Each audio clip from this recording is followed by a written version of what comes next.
በድንገት ሹልኮ የታየው አዲሱ የኢትዮጵያ ካርታ ከፍተኛ ውዝግብን አስነስቷል። በርካቶች በካርታው ላይ የተለያዩ ሀሳቦችን እየሰጡ ይገኛሉ። ልጥፉ ለምን እንዲነሳ ተደረገ? ጠብ አጫሪ ነው የተባለለት ይህ ካርታ የብዙዎችን ትኩረት ስቧል። መረጃውን በዝርዝር እንመለከታለን። ትግራይ እንደ ሀገር ትገንጠል፣ በትግራይ የተጋጋለው የጀኔራሎቹ ፍጥጫ፣ ከጀኔራሉ የአዲስ አበባ ጉዞ ጀርባ ያለው ሚስጥራዊ ጉዳይ ምንድን ነው የሚለውን በስፋት የምናስደምጣችሁ ይሆናል። ሰላምና ጤና በያላችሁበት ሁሉ ይድረሳችሁ እያልን ለሰዓት ወደ ያዝናቸው መረጃዎች እናመራለን። ጀነራሉ ለምን በድጋሚ ወደ አዲስ አበባ አቀኑ? ለወትሮ በነጻነት ይጓዙ የነበሩት ጀነራል ታደሰ ወረደ እርምጃቸው ሁሉ የስጋት ሆኗል። በህወሓትና በጀነራሉ መካከል ከፍተኛ ፍጥጫም ታይቷል። ለመንግስትም ለህወሓትም ድጋፍ የሚያሳዩት የሚመስሉት ጀነራል ታደሰ ወረደ በስልጣን የመቆየታቸው ነገር አስጊ ነው እየተባለ በስፋት እየተነገረ ይገኛል። ጀነራል ሳሞራም ከሰሞኑ ትግራይ የማስተዳደር ፍላጎት እንዳላቸው ገልጸው ነበር። ህወሓት ሙሉ በሙሉ ትግራይን የመቆጣጠር ፍላጎቱ የማይደበቅ ነው። ከፌዴራል መንግስቱ ጋር ያለው እሰጥ አገባም አልረገበም። ታዲያ በዚህ ሁሉ መሀል ህዝቡ በከፍተኛ ጭንቀት ውስጥ ሆኖ ነገ ምን ይፈጠር ይሆን በሚል ስጋት ውስጥ ነው ያለው። እናም በትግራይ ያለው ስጋትና የጦርነት ደመና ሲጨምር እንጂ ሲቀንስ አይታይም።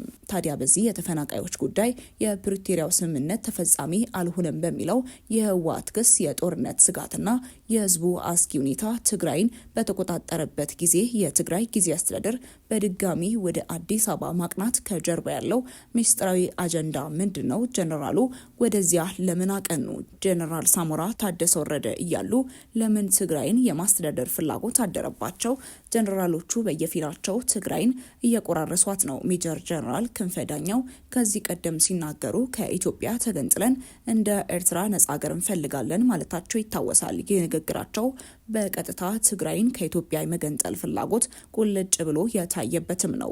ጀነራሉ በንግግራቸው በአሁኑ ወቅት ወደ ቀደመ ጦርነት ሁኔታ እየተመለሰች ያለችው ትግራይ የኢትዮጵያ መንግስት ቁጥጥር ስር መግባት እንደሌለባት ነው የገለጹት።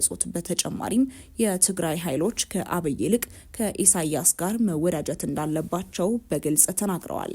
የጀነራሉ ግልጽ ዓላማ ትግራይን ወደ ሀገርነት ማሸጋገር ነው። ይህ ደግሞ ለትግራይ ህዝብ ሌላ ማት መከራን ሊያስከትልበትም ይችላል። በትግራይ ውስጥ በአሁኑ ወቅት ያሉት የፖለቲካ ፓርቲዎች ቁጥራቸው እየጨመረ መምጣቱ ትግራይ ይበልጥ እንድትተራመስ ያደርጋታል የሚሉ ሀሳቦችም በስፋት እየተደመጡ ይገኛሉ። ህወሓት ለፌዴራል መንግስቱ አስቸኳይ መልእክትን የላከ ሲሆን አንዱ ጎራ የህዝቡን ሞትና ስቃይ በማታለያ አጀንዳዎች ለመሸፈን መሞከር ወንጀል ነው ሲል፣ ሌላው ጎራ ደግሞ በህዝቡ ስም መነገድና ለፖለቲካ ትርፍ መጠቀም ጭካኔ ነው ይላል። ታዲያ ማናቸው ናቸው ከህዝቡ ጎን የቆሙት? ስለዚህ ጉዳይ የደረሰንን መረጃ ጠቆም እናደርጋቸዋለን። እናም ትግራይ በብዙ ሁኔታ እየተፈተነች ባለችበት በዚህን ጊዜ የጀነራሉ በተደጋጋሚ አዲስ አበባ ማቅናት ትኩረትን ስቧል።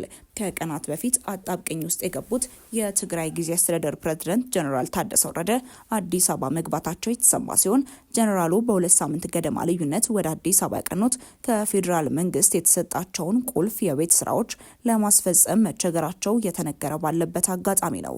ጀነራሉ ፊታቸውን ወደ አዲስ አበባ አዙረው የተፈጠረውን ውጥረት ለማርገብ ጥረት ቢያደርጉም ወደ መቀለ ሲመለሱ የሚጠብቃቸው ግራቀኝ የማያፈናፍን ውጥረት መሆኑም እየተሰማ ነው። ጀነራል ታደሰ ወረደ ትግራይን ለሀገራዊ ምክክሩና ምርጫው ዝግጁ ለማድረግ ተስማምተው ወደ መቀለ ከተመለሱ በኋላ በገጠማቸው ችግር ላይ ከጠቅላይ ሚኒስትር አብይ አህመድ ጋር ይመክራሉም ተብሎ ይጠበቃል። ጀነራሉ የጊዜ አስተዳደር ፕሬዝዳንት ቢሆኑም ትልቁን የወሳኝነት ሚና የተቆጣጠረው ህወሓት አሻፈረኝ ብሏል። ጀነራሉ በአጭር ጊዜ ለማስፈጸም ከአዲስ አበባ የተቀበሏቸው የቤት ስራዎችን ለማስፈጸም አለመቻላቸው ለጊዜያዊ አስተዳደሩ ቅርበት ያላቸው ሰዎች እየገለጹ ይገኛሉ። ጀነራል ታደሰ ወረደ በአጭር ጊዜ ውስጥ አስቻይ ሁኔታ ለመፍጠር ከተቀበሏቸው የቤት ስራዎች መካከል ትግራይን ለሀገራዊ ምክክርና ለቀጣዩ ሀገራዊ ምርጫ ዝግጁ ማድረግ ቀዳሚዎቹም ናቸው። ህወሓት እንደ ወልቃይት ያሉ አወዛጋቢ አካባቢዎችን ካልተቆጣጠረና ህጋዊ የፖለቲካ ፓርቲ ሰውነቱ ካልተመለሰ በሚል ትግራይን ለምክክርና ምርጫ በቅድሚያ ሁኔታ መገደቡም ይታወሳል። ትግራይን በበላይነት የተቆጣጠረው ህወሓት ይሁንታ ባለመስጠቱ የአንድ ወር ገደማ እድሜ የቀረው ሀገራዊ ምክክሩና 5 ወር የቀረው ሀገራዊ ምርጫ አይመለከተኝም የሚል አቋም ይዟል። ሀገራዊ ምክክሩ ትግራይን ሳያካትት መካሄዱ ትርጉም እንደሌለው በተደጋጋሚ ሲገልጽ እንደነበር ይታወሳል።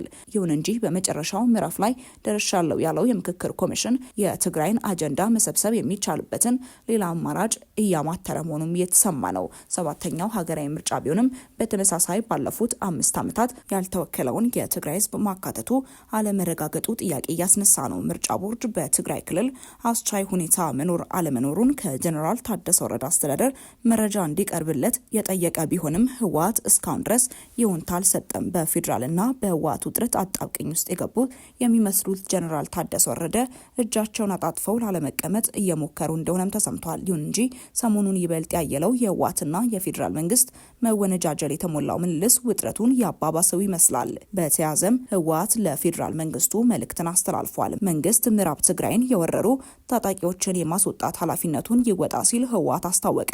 በምርጫ ቦርድ የተሰረዘው ህወሓት ሳምንታዊ መልእክት በሚል ባሰራጨው ጽሑፍ ላይ ነው ይህንን ያለው። የህዝቡን ሞትና ስቃይ በማታለያ አጀንዳዎች ለመሸፈን መሞከር ወንጀል ነው በማለትም ጀምሯል። ሲቀጥልም ተፈናቅለው በስደተኛ ካምፖች ውስጥ የሚገኙ ወገኖች በበሽታና በራብ እየሞቱ መሆኑን ጠቅሶ ዓለም አቀፉ ማህበረሰብ የተፈናቃዮችን ችግር እንዲረዳና እንዲያግዝ ለማድረግ ጥረት በማድረግ ላይ መሆኑንም አንስቷል። የኢትዮጵያ መንግስት ግን ዓለም አቀፉ ማህበረሰብ ይህን ችግር እንዳይገነዘብና ዘላቂ መፍትሄ እንዳይመጣ እየተከላከለ መሆኑን ጠቅሶ ይህንንም የፕሪቶሪያ ስምምነት የሚጥስ ተግባር መሆኑንም አስረድተዋል።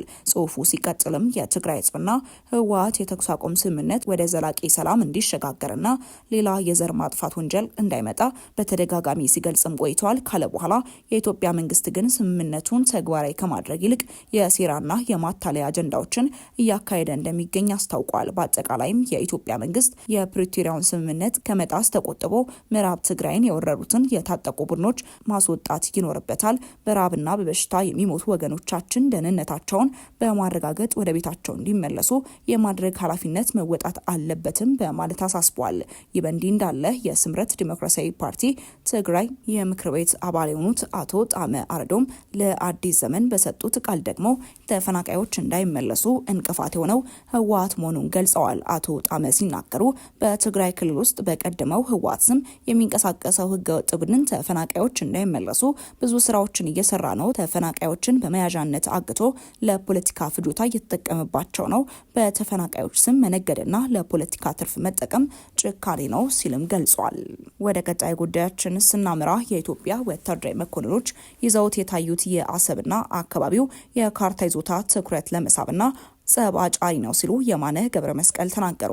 ይህ ጉዳይ የበርካቶችን ትኩረት ስቧል። የኢትዮጵያ ወታደራዊ መኮንኖች ይዘውት የታየው የአሰብና አካባቢው የካርታ ይዞታ ትኩረት ለመሳብና ጸብ አጫሪ ነው ሲሉ የኤርትራ የማስታወቂያ ሚኒስትር የማነ ገብረ መስቀል ተቃውሟቸውን አሰምተዋል። ባለፈው ሳምንት ማብቂያ ላይ የኢትዮጵያ ከፍተኛ የጦር መኮንኖች ይዘውት በታየው ካርታ ምክንያት ኤርትራ ኢትዮጵያ ላይ ተቃውሟን አሰምታለች። የኤርትራ የማስታወቂያ ሚኒስትር የማነ ገብረ መስቀል የወጣውን ካርታ ተከትሎ በኤክስ ገጻቸው ላይ አሰብና አካባቢውን ወደ ኢትዮጵያ የሚያካትተው ካርታ ትኩረት ለመሳብ የሚደረግ ከመሆኑም በተጨማሪ ጠብ አጫሪ ነው ሲሉም ገልጸዋል። ስለ ፎቶ የተጠየቁት የኢትዮጵያ መከላከያ ሰራዊት የሚዲያና ኮሚኒኬሽን ማዕከል ኃላፊ ሜጀር ጀነራል እንዳልካቸው ወልደ ኪዳን መውጣት አልነበረበትም ሲሉ በስተት የተለጠፈ መሆኑን እንደገለጹም ተመልክተናል። ፎቶ የተቋሙ አይደለም፣ በተቋም የተሰጠ አቅጣጫ እንዳልሆነ የተናገሩት ሜጀር ጀነራል እንዳልካቸው በግለሰቦች ተነሳሽነት የተፈጸመ እንደሆነ አስረድተዋል።